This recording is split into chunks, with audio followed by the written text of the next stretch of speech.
जय गुरुदेव, जय गुरुदेव, जय श्रीमन नारायण भगवान की जय।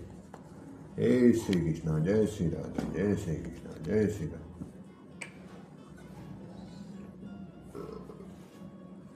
16वां अध्याय। परशुराम का सहस्त्रार्जुन के 100 पुत्रों को मारकर 21 बार पृथ्वी को क्षत्रियों से रहित करना। सुखदेव जी कहने लगे, हे राजन, जब वर्ष भर तीर्थ यात्रा करके परशुराम जी अपने आश्रम में आ गए तो एक दिन का वृत्तांत है कि उनकी माता रेणुका पूजा पानी लाने के लिए नदी पर गई।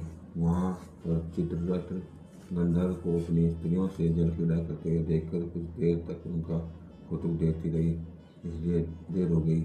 इसके बाद जब कुछ देर में वापस आई तो जमदग्नि ऋषि ने क्रोधित होकर अपने तीनों पुत्रों से बारी बारी कहा कि अपनी माता का सिर धड़ से अलग कर दो, किंतु उन तीनों ने ऐसा करने से साफ इनकार कर दिया। तब ऋषि स्वर ने परशुराम से कहा कि हे परशुराम, मेरी आज्ञा से अपनी माता और अपने तीनों भाइयों का मार डालो।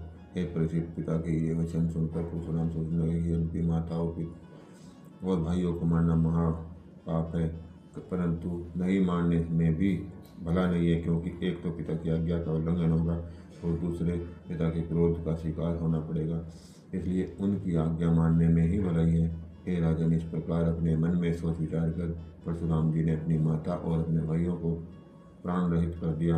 यह देख जमदग्नि ने प्रसन्न होते हुए कहा, हे पुत्र, तुम्हारे इस कार्य से मैं बड़ा प्रसन्न हूँ, इसलिए मन इच्छित वरदान मांगकर मुझे इस शरण से शरण करो। परशुराम जी ने कहा, हे पिता, यदि ऐसा ही है तो मेरे तीनों भाइयों सहित मेरी माता को फिर जीवित कर दीजिए, जिससे उनको यह स्वप्न में भी पता न लगे कि कभी हमको परशुराम ने प्राण नष्ट किया था। इसके बाद ऋषिश्वर के मुख से ऐसा ही होगा ये वाक्य निकलते ही परशुराम की माता अपने तीनों पुत्रों के साथ इस प्रकार उठ बैठी मानो उससे पहले कुछ नवीन घटना घटी न हो।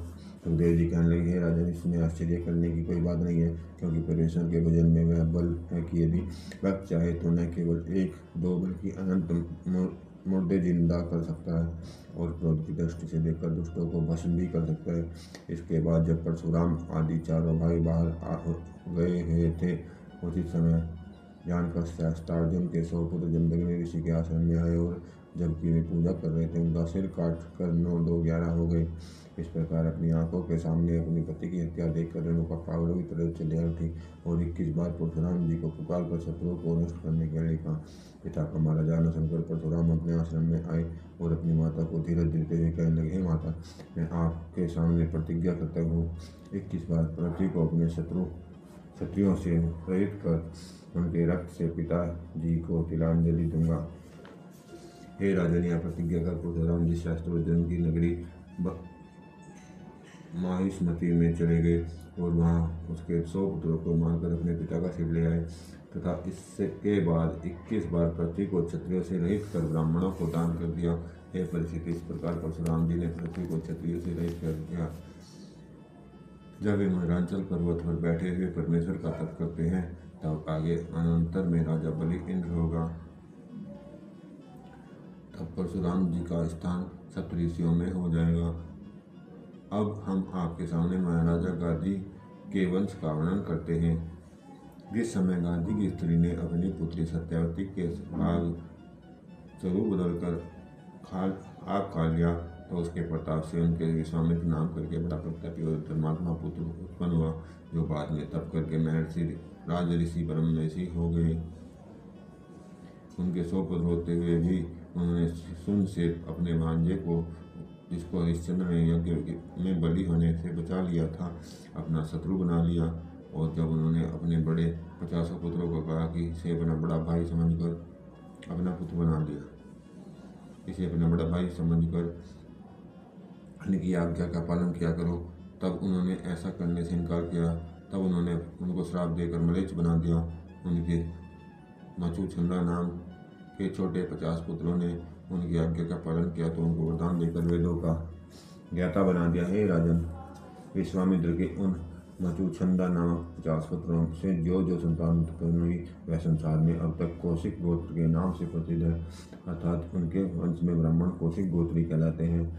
सुखदेव जी कहने लगे, हे राजन, पूर्वा के वंश में राजा नहुस जिसका पहले वर्णन किया जा चुका है। ऐसा प्रतापी राजा हुआ है जिसने इंद्रलोक का राज्य, जो बाद में ऋषियों के श्राप से अजगर हो गया था।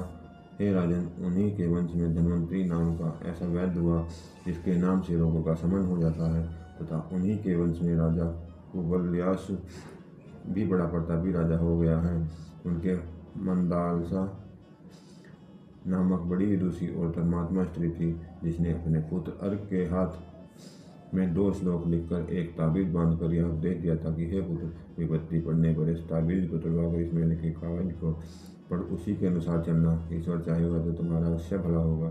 इसके बाद जब सती मंदालसा और राजा कुबाल या सुरपुर सुधार गए तो शत्रुओं से गिर जाने पर अपने ताबीज से उस कागज को निकाल कर पढ़ने लगा तो यह लिखा था कि हे पुत्र, यह संसार सत्य है और इसमें होने वाले तमाम व्यवहारों में भी सत्यता का कुछ अंश नहीं है। इसलिए केवल सत्य स्वरूप उस परमात्मा का ध्यान करके वह सागर से पार करने के लिए अवश्य उपाय करना चाहिए। जन्म मरण के बंधन से छूट करने के लिए सत्संग और परमेश्वर के भजन में से बढ़कर दूसरा कोई उपाय नहीं है।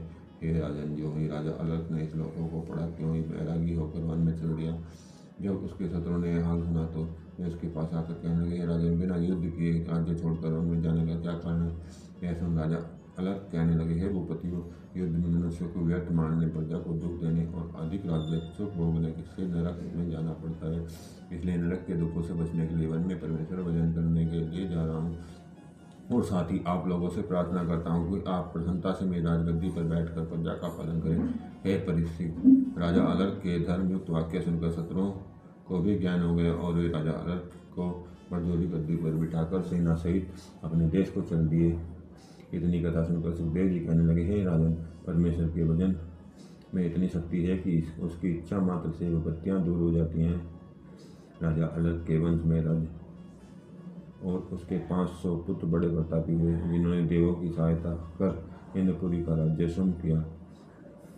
बाद में वे अधर्म और अनति करने से गुरु बृहस्पति द्वारा मारे गए। हे राजन, यह राजा नहुस के उस वंश का वर्णन किया गया है जो धन्वंतरी वैद्य से चला था।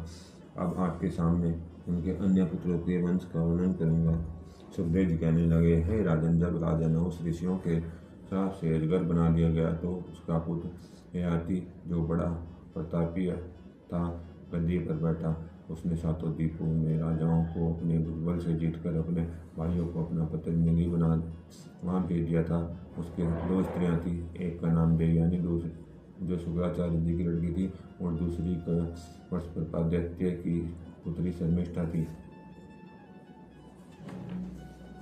इतनी कथा सुनकर राजा परीक्षित पूछने लगे, हे स्वामी, देवयानी ब्राह्मण की लड़की होने पर भी राजा ययाति को किस प्रकार जाएगी, कृपया कर इसका वर्णन कीजिए। सुखदेव जी कहने लगे, हे राजन, एक समय देवयानी और वर्षप्रपाद्यत्य की लड़की शर्मिष्ठा अपनी सहेलियों के साथ एक सुंदर सर में नहा रही थी। तो देवयोग से नारद जी घूमते हुए इधर आ गए।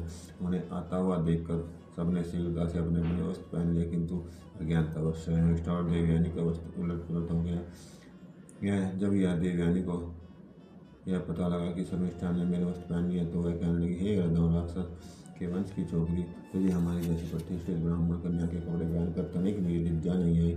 जिस प्रकार देवों के भाग को कुत्ता खाकर नीच कार्य करता है, उसी प्रकार तेरा भी यह कर्म समझना चाहिए।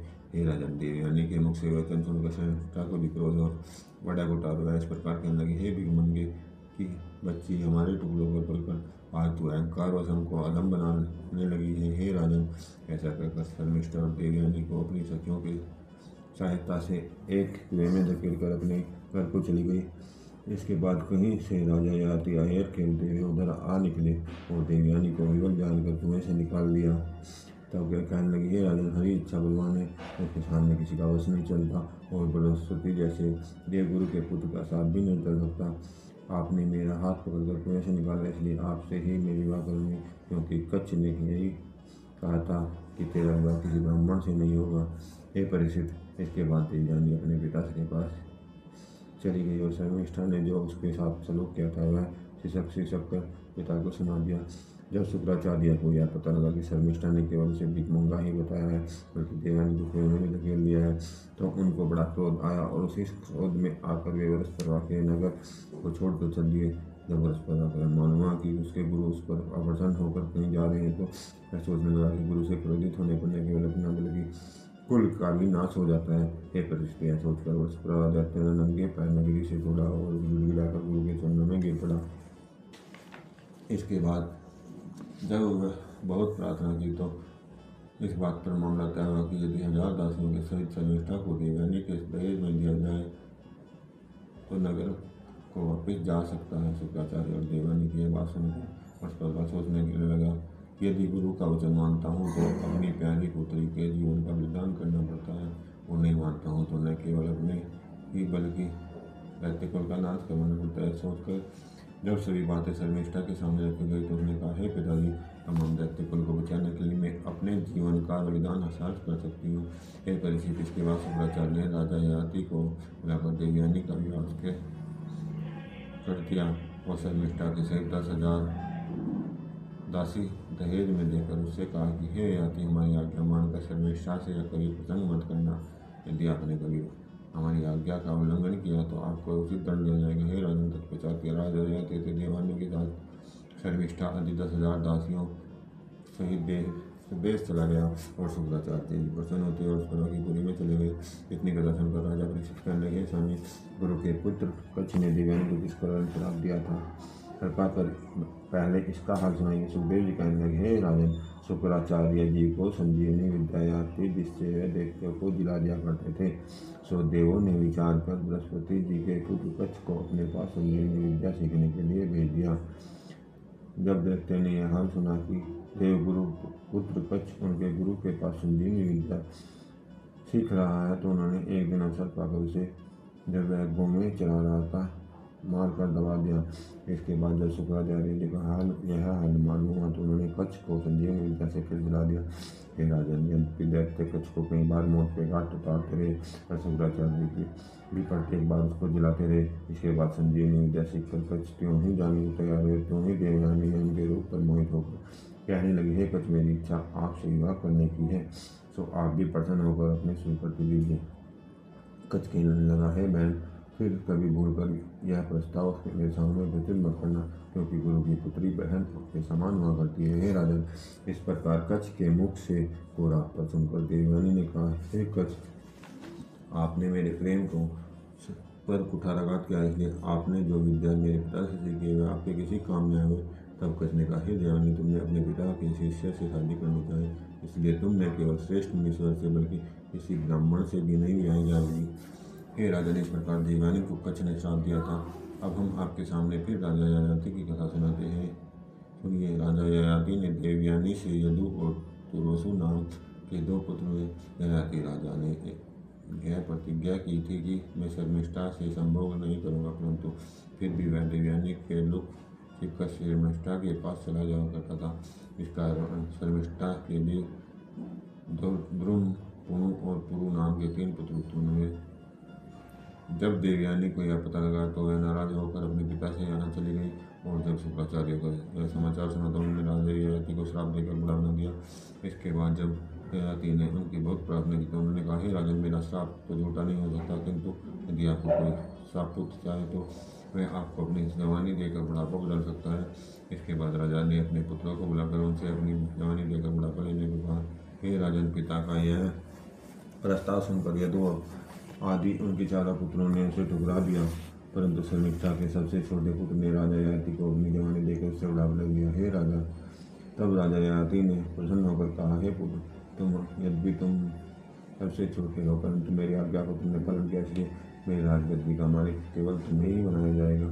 सुखदेव जी कहने लगे, हे राजन, जब राजा ययाति को राज्य सुख भोगते हुए बहुत दिन हो गए तो उसने अपने मन में सोचा कि मुझे धिक्कार है जो अब तक मेरा मन संसार से विरक्त नहीं हुआ है, अतएव अब मुझे परमेश्वर का भजन करने के लिए वन में चले जाना चाहिए। यह सोच कर देवयानी से कहने लगे, हे प्रिय, आज मैं तुम्हारे सामने एक विचित्र इतिहास सुनाता हूँ, सुनिए। एक दिन एक बकरी जिसका पालन करने वाला एक ब्राह्मण था किसी कुएं में गिर पड़ी। तब उसको किसी अन्य बकरे ने बाहर निकाल कर उससे विवाह कर लिया। कुछ दिन बीतने पर बकरा एक दूसरी बकरी से प्रेम करने लग गया। इस पर वह बकरी नाराज होकर अपने पाले ब्राह्मण के पास गई उसने उस बकरे को बधिया कर डाल दिया। तत्पश्चात जब उस बकरे ने प्रार्थना की तो कृपा कर ब्राह्मण ने उसका लाभ कर दिया जैसे पहले था उसी प्रकार स्वस्थ बना दिया। किंतु यह सुन तुम आश्चर्य के बिना युवक होने पर भी यह बकरा उस बकरी और बच्चों के प्रेम में पागल होकर अपने जीवन का अंत कर रहा है। और ज्ञानी होने पर भी अपने उत्पन्न करने वाले की सेवा करना तो एक और कर रहा, नाम तक नहीं ले रहा है। अब तुम ही बताओ कि वह बकरा कितने गहरे ज्ञान के सामने यह संदेहन कहना है स्वामी। यदि ऐसा है तो आप उसे ज्ञानी कहते हैं, किंतु मेरे विचार से तो वह मूर्ख भी नहीं, मूर्ख ही है। हे परिस्थिति, तब राजा रहते ने कहा, हे प्रिय, इस दृष्टांत को हम पर घटाकर देखना चाहिए कि हम संसारी माया मोह में फंसकर इतनी मूर्खता कर रहे हैं। ऐसा कहकर राजा ययाति अपने छोटे पुत्र पुरु को गद्दी पर बिठाकर वन में परमेश्वर का भजन करने चले गए और कुछ दिन के बाद योगाभ्यास से शरीर त्याग मुक्त हो गए।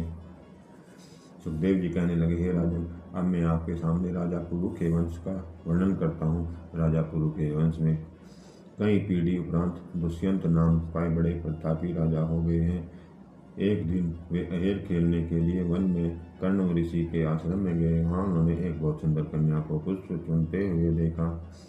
तब उन दोनों की चार नजरें हुई तो वे एक दूसरे को देखकर मोहित हो गए। उसके बाद राजा दुष्यंत ने कन्या से, उसका नाम शकुंतला तथा जिसका नाम शकुंतला था, गंधर्व विवाह कर दिया और हर इच्छा से शकुंतला को उसी दिन घर लाया गया। इसके बाद राजा दुष्यंत शकुंतला को एक अंगूठी देकर राजधानी को चले गए और शकुंतला 10 महीने बाद एक अत्यंत बलशाली पुत्र बनवाए राजा। यह शकुंतला का पुत्र इतना बलि था कि सिंह बाण से बाघ को मार दिया करता था और इतना ही नहीं, शेरों को पकड़ उनसे खेला करता था।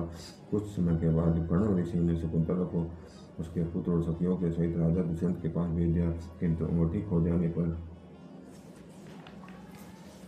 राजा ने उनको नहीं पहचाना। तब आकाशवाणी ने बताया कि हे दुष्यंत, यह तुम्हारी स्त्री शकुंतला है और यह तुम्हारा पुत्र है। इस अंगीकार धर्म का पालन कीजिए। इसके बाद राजा ने शकुंतला को राज मंदिर में भिजवा दिया और अपने पिता का नाम भरत रखकर उसको राज्य शैली सिखाने लगे।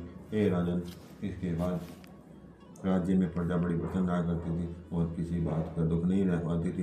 यद्यपि भारत जी का 7 द्वीपों में राज्य था, परंतु फिर भी किसी भी द्वीप में रहने वाला अपने आप को स्वतंत्र नहीं समझता था। अर्थात भरत अपनी प्रजा का पुत्र की तरह समझते थे। उन्होंने 133 अश्वमेध यज्ञ कर इंद्र के दांत खट्टे कर दिए थे। उनके राज्य भर में भिखारी देखने को नहीं मिलता था। इस प्रकार धर्म से हजारों वर्ष राज्य करने के पश्चात राजा भरत ने संतान प्राप्ति के लिए कर्ण ऋषि से यज्ञ करवाया। जब यज्ञ पूर्ण हो गया तो देवों ने ममता का पुत्र भारद्वाज नाम का बालक राजा भरत को भेंट कर दिया। इसके बाद राजा भरत ने उसका वितत नाम रख कर सयाना होने पर उसे गद्दी पर बिठा दिया और फिर वन में हरि भजन कर वैकुंठ का मान लिया। सुखदेव जी कहने लगे, हे राजन, राजा वितत के वंश में कई पीढ़ी उपरांत राजा रंतिदेव बड़ा प्रतापी और धर्मात्मा राजा हो चुका है। वे अपने पुत्र और स्त्री को लेकर उसने परमेश्वर में मन लगाया और 7 द्वीपों के राज्य को तिलांजलि देकर वन में चला गया। हे राजन, वह इतना धर्मज्ञ था कि पहले अतिथि को देकर फिर भोजन किया करता था। देव योग से उसको एक बार भोजन किए 48 दिन व्यतीत हो गए। जब 49वें दिन उनको थोड़ापन अन्न मिला और जो ही वे उसे बनाकर खाने लगे तो भगवान एक बूढ़े ब्राह्मण का रूप धरकर राजा के भोजन के लिए प्रार्थना करने लगे। बूढ़े ब्राह्मण को देखकर राजा ने अपना और बाद में स्त्री तथा पुत्र का भी भोजन दे दिया। इसके बाद ब्राह्मण उनको आशीर्वाद देता हुआ चला गया। हे प्रसिद्ध, इस प्रकार उनको बहुत दिनों बिना अन्न के व्यतीत हो गए। यद्यपि वे बहुत निर्बल दिखाई देते थे, परंतु उनके मुख से शांति और तेज सदा टपक रहता था। तत्पश्चात जो ही एक दिन उन्होंने कुछ भोजन बनाकर खाना चाहा तो एक चंडाल कुत्ते को लेकर उपस्थित हुआ और राजा उसे भोजन के लिए प्रार्थना करने लगा। हे राजन, अतिथि को देखकर जैसे ही राजा ने अपना भोजन लाकर सामने रखा, वैसे ही भगवान का चतुर्भुज रूप प्रकट होना था। भगवान को सम्मुख देखकर राजा रानी अपने पुत्र ने प्रार्थना करना शुरू किया कि इसके बाद भगवान ने उन तीनों को एक विमान पर बिठाकर सदेश्वर भेज दिया। इतनी कथा सुनकर सुखदेव जी कहने लगे, हे राजन परीक्षित, राजा रंतिदेव के एक पुत्र का नाम गर्ग था, जिसने गद्दी पर बैठकर धर्म पूर्वक प्रजा का पालन किया तथा राजा पुरु के वंश में वृद्ध क्षेत्र नाम का एक बड़ा प्रतापी राजा हुआ। जिससे हस्ती नामक पुत्र ने हस्तिनापुर बसाया। उसके अजमेर, पुरुमेड़ और दुर्मेड़ नाम 3 पुत्र उत्पन्न हुए। अजमेर की संतान तपस्या के बल से ब्राह्मण हुए। उसी के वंश में मुग्धल नाम का एक बड़ा भारी ऋषि हुआ, जिसके वंश में अहिल्या नाम की एक कन्या गौतम ऋषि स्वर पर हुई। उसके संतानंद नाम का पुत्र बड़ा विद्वान हुआ। उसके पर सत्यवान के कर्पाचार्य पुत्र और कर्प नाम की कन्या उत्पन्न हुई, जिनका लालन पालन राजा शांतनु ने, जो कि राजा भारद्वाज के वंश में था, किया। हे राजन, राजा शांतनु को ऐसा वरदान था कि वे जिस रोगी के सिर पर हाथ फेर देते थे वही चंगा हो जाता था, इसलिए उनके यहाँ रोगियों का तांता लगा रहता था। अधिक क्या कहना, राजा शांतनु के प्रतापी और धर्मात्मा होने के कारण ही उनके वंश में सूर्य का प्रकाश संसार में अब तक छा रहा है। श्री सुखदेव जी कहने लगे, राजन, मुग्धल का पुत्र दिवोदास बड़ा प्रतापी राजा हुआ। उनके वंश में राजा द्रुपद, जिसकी पुत्री द्रौपदी को आपके दादा अर्जुन ने स्वयंवर में जीत लिया था और बाद में अज्ञानता से उस वस्तु समझकर आपकी दादी ने द्रौपदी को बांटने के लिए कहा था। 5 भाइयों ने उससे विवाह कर लिया। बड़ा प्रतापी राजा हुआ। हे राजा, मसी के पुत्र में धृष्टद्युम्न ने महाभारत में गुरु द्रोणाचार्य का सिर काट दिया था तथा अजमेर के वंश में वृद्धहस्त नाम का एक बड़ा प्रतापी राजा हुआ। इसके पुत्र का नाम जरासंध था। वह इतना बलवान था कि कोई उसको युद्ध में जीत नहीं सकता था, किंतु भगवान श्री कृष्णचंद्र जी की कृपा से उसको आपके दादा भीमसेन ने युद्ध में मार दिया। उसी के सहदेव नाम का पुत्र हुआ, जिसके वंश में देववापी नाम का बड़ा तपस्वी और धर्मात्मा राजा हुआ। हे परीक्षित, जब वह राजा देववापी अब तक वन में भगवान की तपस्या कर रहा है, हम आपके सामने राजा शांतनु के वंश का कथा कहते हैं। जिसके उनके गंगा नाम की स्त्री से भीष्म पितामह बड़े धर्मात्मा बलि पुत्र उत्पन्न होकर आजन्म अविवाहित रहे। उनके बराबर धनु विद्या में कोई नहीं था। एक बार तो उन्होंने युद्ध में अपने गुरु परशुराम जी के भी छक्के छुड़ा दिए थे।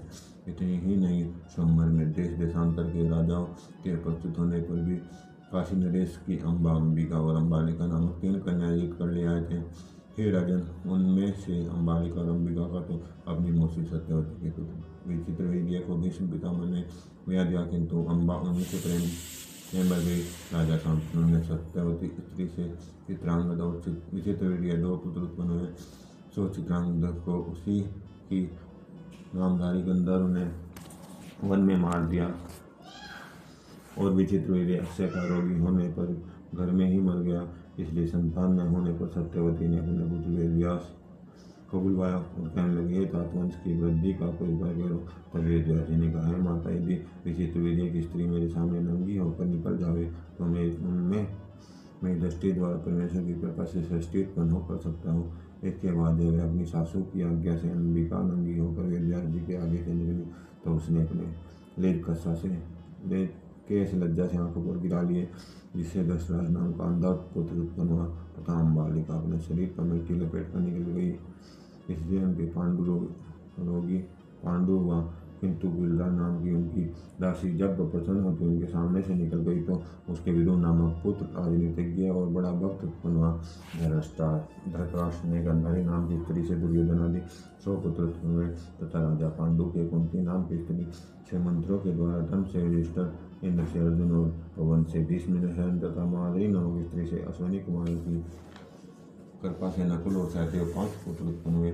जबकि द्रौपदी के 5 पुत्रों को अश्वत्थामा ने मार दिया था, किंतु युधिष्ठिर की पौरवी नामक स्त्री से देवक, भीमसेन की हिडम्बा से घटोत्कच, सहदेव से सहोत्रा, से विजय, नकुल से कर्णमती, से निर्मित और अर्जुन से सुभद्रा नामक स्त्री, जो कि भगवान श्री कृष्ण की बहन थी, आपका पिता अभिमन्यु नाम करके बड़ा प्रतापी पुत्र उत्पन्न हुआ। यद्यपि ये सब महाभारत में सूत चले गए, किंतु भगवान कृष्णचंद्र ने अपने सुदर्शन की सहायता से आपको घर में बचा लिया। अभिमन्यु के सिवा तुम्हारे दादा अर्जुन के अलावा अर्जुन के अगया नाम की राजकन्या से बब्रुवाहन और ऐरावत नाम के 2 बड़े प्रतापी पुत्र हो चुके हैं। हे राजा परीक्षित, आपके जन्मजय आदि जो 4 पुत्र हैं, उनमें जन्मजय बड़ा प्रतापी राजा होगा और आपको तक्षक सर्प के काट जाने पर वह बड़ा भारी यज्ञ कर सर्प जाति का बदला लेगा। सर्प जाति से बदलेगा, उसके पुण्य और तेज से प्रताप से उसका यश वो मंडल पर फैल जाएगा।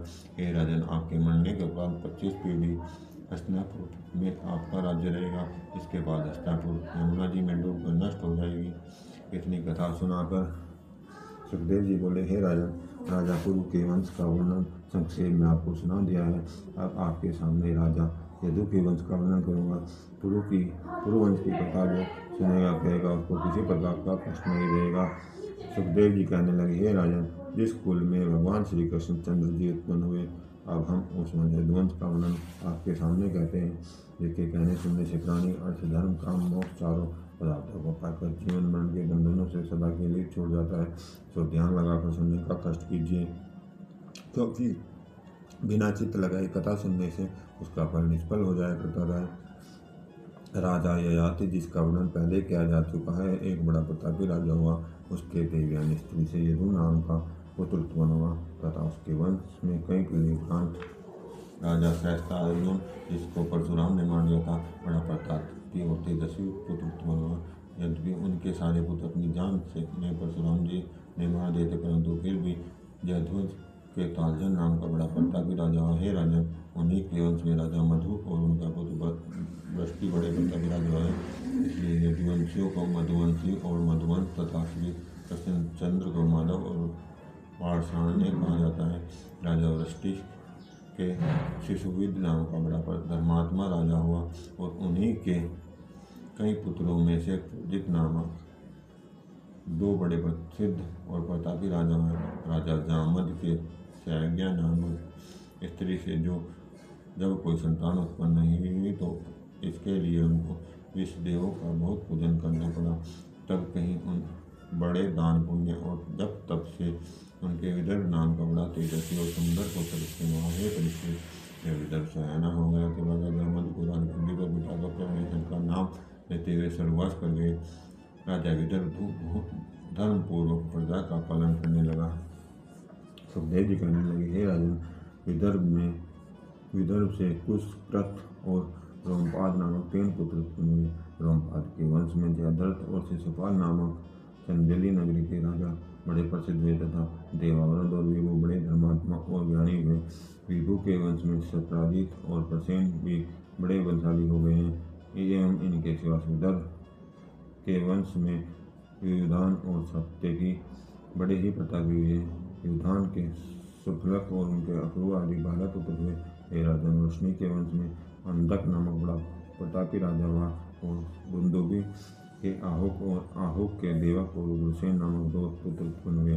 देवक के देवान आदि 4 पुत्र और देव के आदि 7 कन्याएं उत्पन्न हुई, जो वसुदेव जी को मार दी गई। उग्रसेन के कंस आदि 8 पुत्र और 8 कन्याएं हुई, जो सब की सब वसुदेव जी के छोटे भाई को विवाह दी गई। हे परीक्षित, पांचाल देश के राजा कुंती भोज को कोई संतान नहीं दी, परंतु वह शूरसेन से बड़ी प्रीति रखता था, इसलिए उसने अपनी प्रथा नाम की पुत्री को उसको गोद दे दी। इस कारण शूरसेन की पुत्री का नाम कुंती रखा गया और कुंती भोज ने उसे अपने आपके परदादा महाराज पांडु से विवाह दिया। इससे युधिष्ठिर आदि 5 पुत्र हुए। हे राजन, बालकपन में कुंती ने अपनी सेवा से दुर्वासा ऋषि को बड़ा पसंद किया था, इसलिए उन्होंने आपकी परदादी कुंती को देवाहूत नामक मंत्र सिद्ध करा दिया था। एक दिन का वृत्तांत है कि सरस्वती नदी के किनारे कुंती स्नान कर रही थी, तो अब उसने मंत्र की परीक्षा के लिए सूर्य भगवान का आह्वान किया। इसलिए भगवान भास्कर की कृपा से कर्ण नाम का तेजस्वी पुत्र उत्पन्न हुआ। यह वही दानी और वीर कर्ण था जिसको युद्ध में आपके दादा अर्जुन ने मारा। हे राजन, वसुदेव की बहन प्रथा की कथा सुनाकर अब हम आपको उनकी अन्य 4 बहनों की कथा सुनाते हैं। उनकी दूसरी बहन सत्यदेवी की विवाह कारस देश के राजा धन से हुआ था, जिनके दंतवक्र आदि पुत्रों ने जन्म लिया। तीसरी बहन श्रुति कीर्ति, जो दृष्टकेतु को विवाह दी गई थी, उसके शत्रुघ्न और आदि पुत्र उत्पन्न हुए। चौथी राजदेवी नामक अवंतीपुरी के राजा जयसेन को और 5वीं बहन धृति सर्वा चंदेली के राजा दमघोष को विवाह दी गई थी। हे राजन, शिशुपाल नाम का बड़ा प्रतापी पुत्र, जो भगवान श्री कृष्ण द्वारा युधिष्ठिर के यज्ञ में मारा गया था, चंदेली के राजा दमघोष के यहाँ उत्पन्न हुआ था। वसुदेव जी की स्त्री देवकी जब भगवान श्री कृष्णचंद्र आदि 8 पुत्र और सुभद्रा नाम की कन्या हुई, तो भगवान श्री कृष्ण आदि देव 8 पुत्र और सुभद्रा नाम की कन्या हुई। हम द्रौपदी के स्वयंवर की कथा सुनाते हैं। अर्जुन ने मत्स्य बिनकर द्रौपदी को दे दिया। जब घर आए तो माता से कहा कि आज हम एक अपूर्व वस्तु लाए हैं। माता ने बिना ये जाने कि वह वस्तु क्या है, आपस में पांचों भाई बांट लो। माता की आज्ञा पाकर युधिष्ठिर 5 भाइयों ने उससे विवाह कर लिया। जब यह समाचार राजा द्रौपदी को मालूम हुआ तो वेदव्यास जी से पूछा, हे मनुष्य, मेरी पुत्री द्रौपदी को अर्जुन ने स्वयंवर में जीता था, इसलिए वह उसी की विवाह जानी चाहिए थी, नहीं कि 5 भाइयों को। इसका क्या कारण है? जब वेदव्यास जी कहने लगे, राजा द्रौपदी, एक तो उन्होंने अपनी माता की आज्ञा का पालन किया, दूसरे 5 पांडव धर्म, इंद्र, वायु, अश्विनी कुमारों के अवतार है और द्रौपदी शक्ति के अवतार है। हे द्रुपद, द्रौपदी को अपनी पुत्री की मत समझो। वह भगवान की साक्षात माया स्वरूप है और जो कौरव और पांडवों में महाभारत कराकर पृथ्वी का भार पड़ने के लिए प्रकट हुई है। दूसरे, इसकी कथा कई कारणों से संबंध रखती है। इनमें 1-2 में आपके सामने सुनाता हूँ, सुनिए। द्रौपदी ने महादेव जी की तपस्या शौर्य और तेजस्वी पति के लिए की। जब भगवान शंकर प्रसन्न होकर वरदान देने लगे तब द्रौपदी ने 5 बार पति शब्द का